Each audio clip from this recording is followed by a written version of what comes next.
how motor neurons cause muscles to contract. Here we have a motor neuron with the axon branches.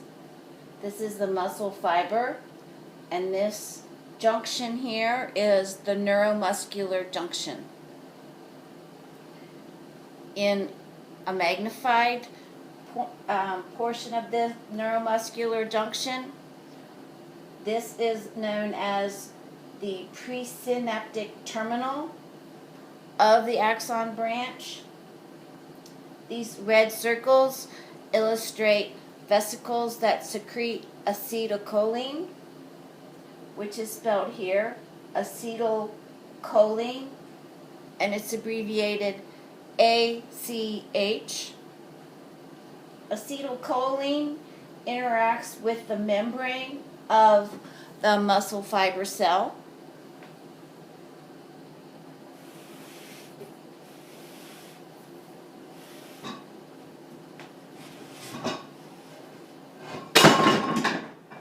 And that contraction we'll be talking about in another video.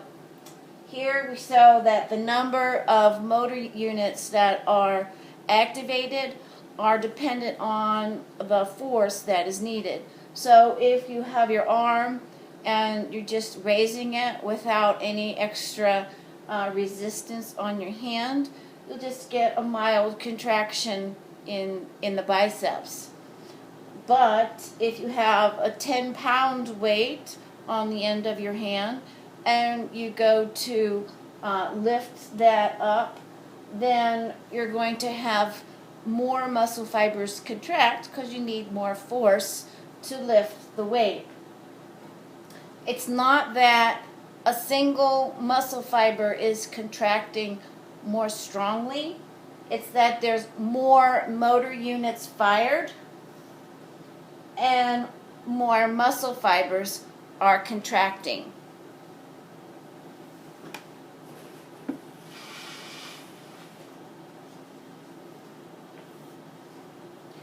To increase the strength of a muscle contraction, you need to have more motor neurons fire, and thus an increase in the number of muscle fibers that are contracting. This is known as the motor unit summation.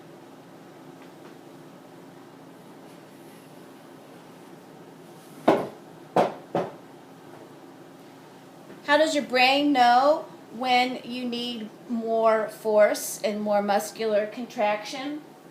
Your muscles, your tendons, and your joints have structures that are constantly sending information about muscle tension back to the central nervous system via sensory neurons. And that central nervous system will evaluate the information and then send message along the motor neurons to either stop or continue with the contraction.